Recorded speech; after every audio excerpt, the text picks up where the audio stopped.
जय माँ काली, जय माँ काली। आपने मेरी लाज ली, आपने मेरी लाज ली।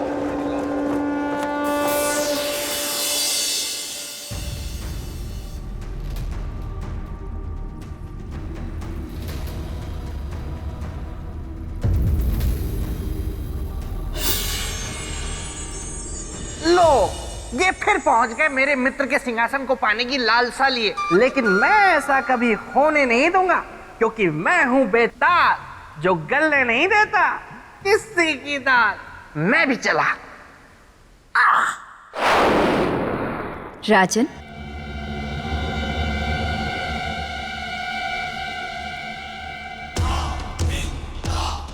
प्रणाम देवी। कर्म किया है आपने अति महान, संसार करेगा आपका सदा गुणगान। पर मैं कुछ समझा नहीं, मैंने ऐसा क्या किया? जिस प्रकार सम्राट विक्रमादित्य ने अपने चरित्र की रक्षा के लिए सब कुछ त्याग दिया था, ठीक उसी प्रकार आपने एक अनजान स्त्री के चरित्र की रक्षा के लिए अपने जीवन को दांव पर लगा दिया। आप धन्य हो राजन।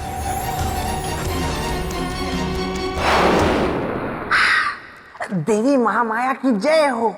देवी, छोटा मुंह और बड़ी बात, लेकिन कहनी तो पड़ेगी। राजा भोज ने कद्दू में तीर नहीं मारा है। ये जो कुछ भी इन्होंने किया, इसलिए किया ताकि आपकी दृष्टि में ऊंचा उठ सके, सीढ़ियां चढ़ सके, मेरे मित्र के सिंहासन की तरफ बढ़ सके। बेताल, तुम क्या बचपन से ही ऐसे हो? हाँ देवी, मैं बचपन से ही बहुत बुद्धिमान, अति बलशाली और बहुत रूपवान हूँ। अति उत्तम। फिर क्या हमेशा ऐसा ही रहना है बेताल, या फिर चील बनकर आकाश में उड़ना चाहते हो, या फिर अब चूहा बनकर बिल में रहने का विचार है? नहीं नहीं देवी, आप तो मुझे हमेशा ऐसे ही डरा देती हैं। क्योंकि तुम बोलते बहुत हो बेताल। किंतु मैं गलत क्या बोलता हूँ? देखिए, राजा भोज को देखिए, देखिए और फिर बताइए कि क्या आपको लगता है कि ये मेरे मित्र के सिंहासन पे बैठने योग्य हैं? बेताल, किसी की योग्यता का प्रमाण पत्र देने वाले तुम कौन होते हो? मनुष्य अपनी योग्यता की परीक्षा स्वयं देता है। राजा भोज भी वही कर रहे हैं बेताल। यदि ये योग्य हुए तो ही सिंहासन को प्राप्त कर पाएंगे, अन्यथा नहीं। ये सुनने में अच्छा लग रहा है। और भी सुनने में अच्छा लगेगा बेताल, लेकिन तुम यहाँ चुपचाप खड़े रहो। राजन, चरित्र की ये चौथी सीढ़ी भी आप पार कर चुके हैं। आगे बढ़िए राजन। अनुमति के लिए धन्यवाद देवी। राजन, ये किस जाल में फंसते जा रहे हैं आप? ये मृग तृष्णा है, इस पर चलकर आपको कुछ नहीं मिलेगा। आप सिंहासन तक नहीं पहुंच सकेंगे। राजन, मेरी बात मान जाइए। देखिए, अभी सिर्फ 4 ही सीढ़ियां पार हुई हैं, 28 बाकी हैं, जो बहुत मुश्किल है, खतरनाक है, भयानक है, असंभव है। असंभव में भी संभव छुपा हुआ है बेटा।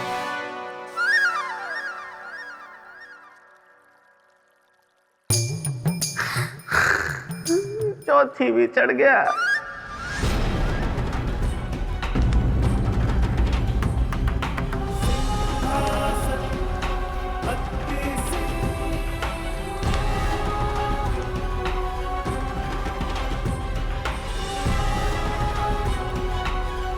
ठहरिए राजन, ठहरिए राजन, ठहरिए राजन।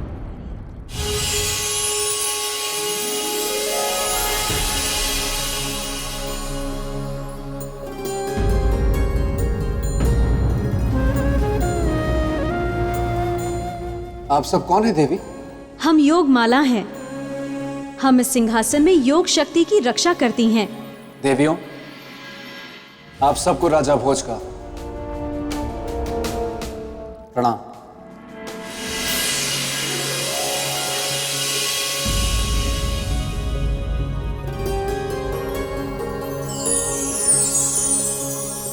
राजन,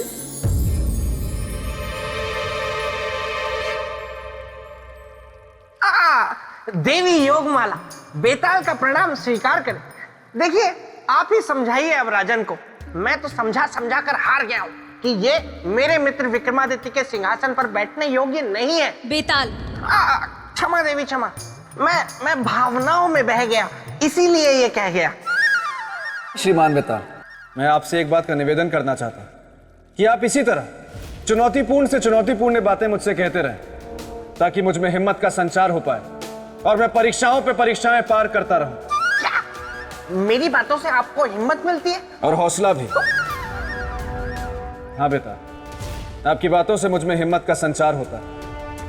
यदि एक बार मेरा हृदय सिंहासन को त्यागने के विचार के बारे में भी सोचे, लेकिन आपकी बातें मुझ में एक नई हिम्मत, एक नई ऊर्जा भर देती हैं। इसलिए आपसे बस एक छोटा सा निवेदन है बेटा, कि आप इसी तरह मुझे चुनौतीपूर्ण बातें कहते रहें। कहिए कहिए, आप चुप क्यों हो गए? हाँ तो देवी, मुझे और क्या साबित करना होगा? इस सिंहासन को धारण करने वाले में चक्रवर्ती सम्राट विक्रमादित्य के समान योग शक्ति का होना भी आवश्यक है। राजन, अब मैं आपको सम्राट विक्रमादित्य की योग शक्ति की कथा सुनाती हूँ। हाँ देवी, सुनाइए, मैं उत्सुक हूँ। ये बात उस समय की है जब चक्रवर्ती सम्राट विक्रमादित्य का विवाह नहीं हुआ था। वो राजकुमारी चित्रलेखा से मिले भी नहीं थे। एक दिन सम्राट विक्रमादित्य एक धार्मिक यात्रा से लौट रहे थे। सम्राट, मौसम खराब है। मेरे विचार से हमें किसी सुरक्षित स्थान पर रुक जाना चाहिए। रुकने की कोई आवश्यकता नहीं है वीरामीर जी। हमारे पास धन ध्वज है, हमारा मार्ग कोई नहीं रोक सकता।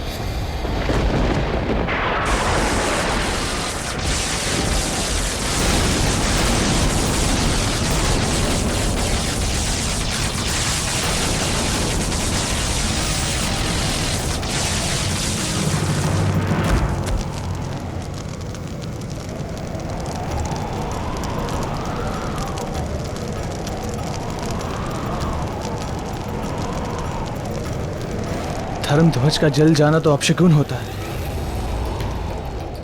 इसके क्या संकेत हो सकते हैं? सम्राट, गोचर की नक्षत्र गणना के अनुसार ये एक बड़े संकट का संकेत है।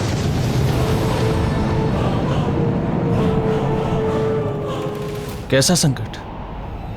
मृत्यु का संकट। मृत्यु? किसकी मृत्यु और क्यों? हमारे आसपास कोई पापी है, उसकी। परंतु हमारे बीच कौन पापी हो सकता है?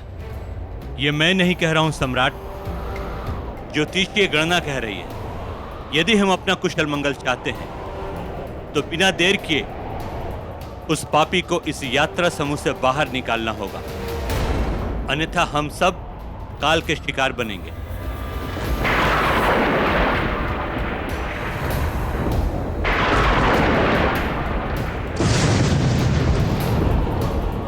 सम्राट, यह मात्र बिजली नहीं है, यह हम सबकी मृत्यु है। मृत्यु। अगर उस पापी को हमारे बीच से नहीं निकाला गया तो हम सब मारे जाएंगे।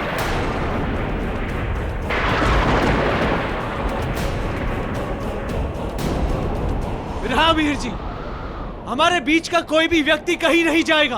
प्रियजनों, आपको भयभीत होने की कोई जरूरत नहीं है। आपके जीवन रक्षा का दायित्व हम लेते हैं। हम आपको वचन देते हैं कि हम आपको कुछ नहीं होने देंगे, एक खरोच भी नहीं आने देंगे और सब कुछ खुद पे सह लेंगे। परंतु आपसे हमारी एक विनती है, कृपया करके हमें बता दे कि वो पापी कौन है और ये पाप क्यों किया।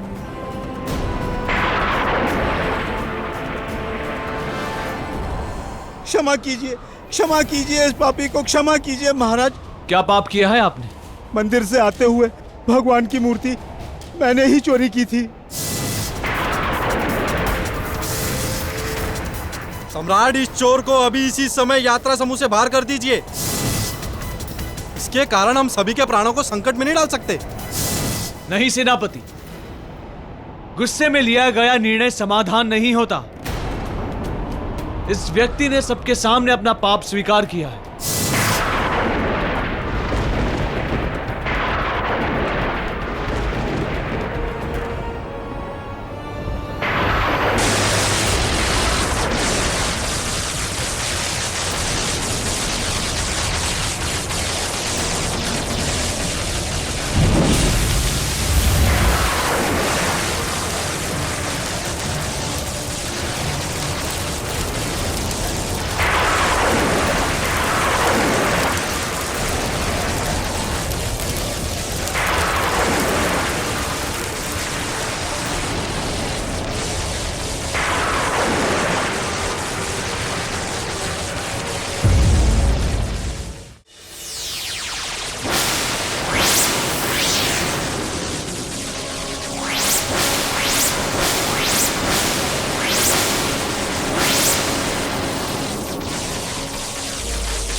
विक्रमादित्य की, सम्राट विक्रमादित्य की, सम्राट विक्रमादित्य की। देवी, मेरे मन में एक प्रश्न उठ रहा है कि एक मृत व्यक्ति जीवित कैसे हो सकता है? ये संभव है केवल योग शक्ति के द्वारा। और सम्राट विक्रमादित्य, वे तो योग शक्ति के बहुत बड़े साधक थे। शरीर अवश्य उनका नष्ट हो चुका था, किंतु आत्मा जीवित थी, क्योंकि आत्मा तो कभी नहीं मरती। इसलिए उन्होंने योग बल का सहारा लिया और अपने नष्ट शरीर को पुनः पहले जैसा कर लिया। तब तो वहां हर्षोल्लास का वातावरण छा गया होगा देवी। बिल्कुल, इसीलिए उनके पुनर्जीवित होने की खुशी में राजसभा में उत्सव का आयोजन किया गया।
रहा मीर जी। सेनापति,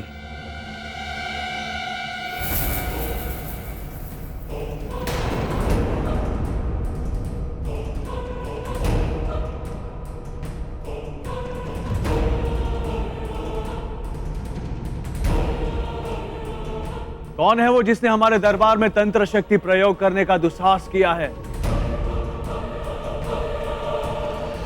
सामने आओ।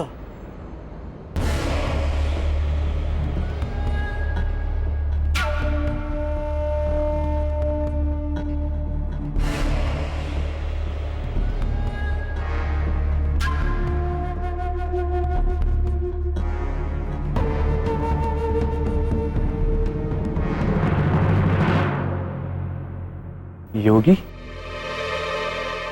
हमारी राजसभा में कौन है आप?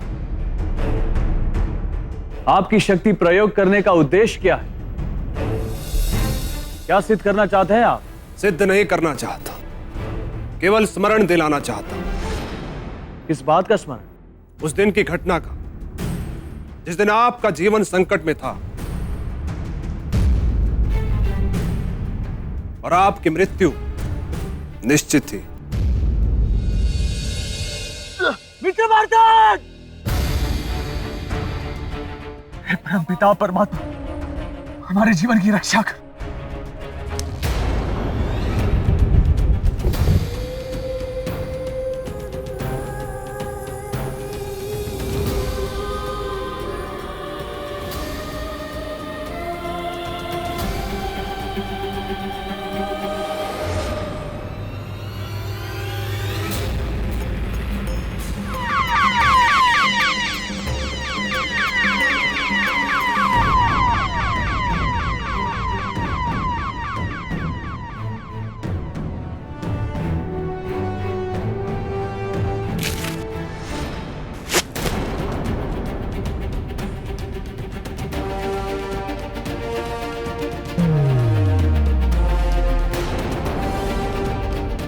तुम ठीक हो ना मित्र?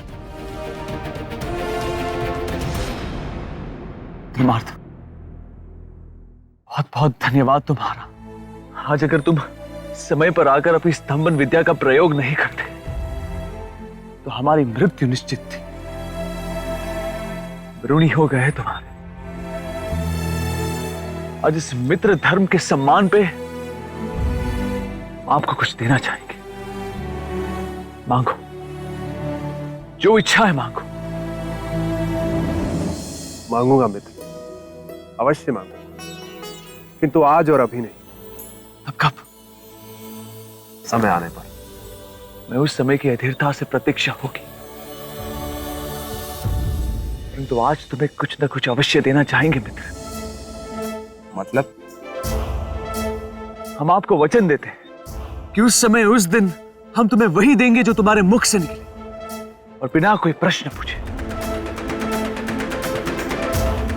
तो फिर याद रखना अपना वचन।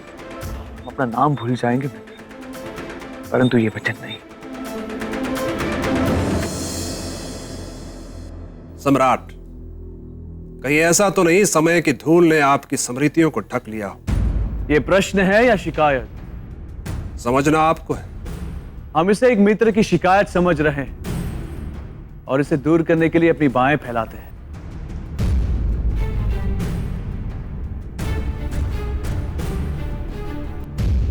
वर्षों बाद मिले हो मित्र, आओ गले लगो।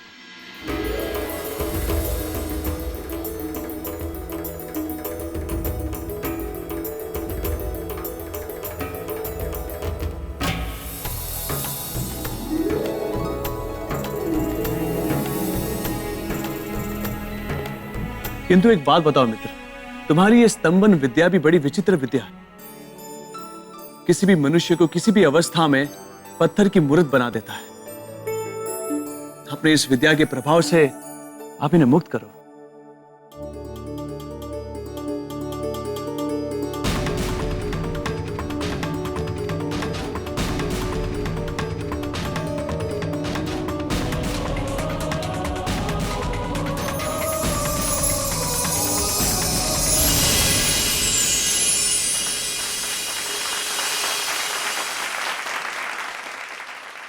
मित्र, मुझे किसी से प्रेम हो गया है।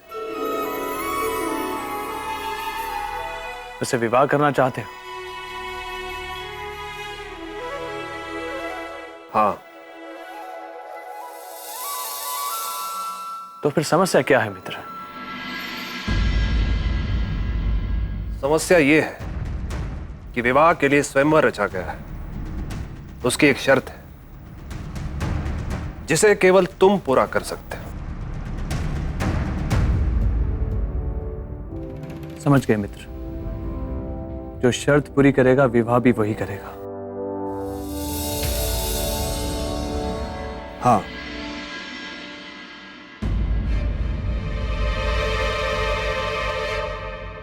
परंतु ये कैसे संभव है मित्र कि शर्त हम पूरी करें और विवाह तुम करो?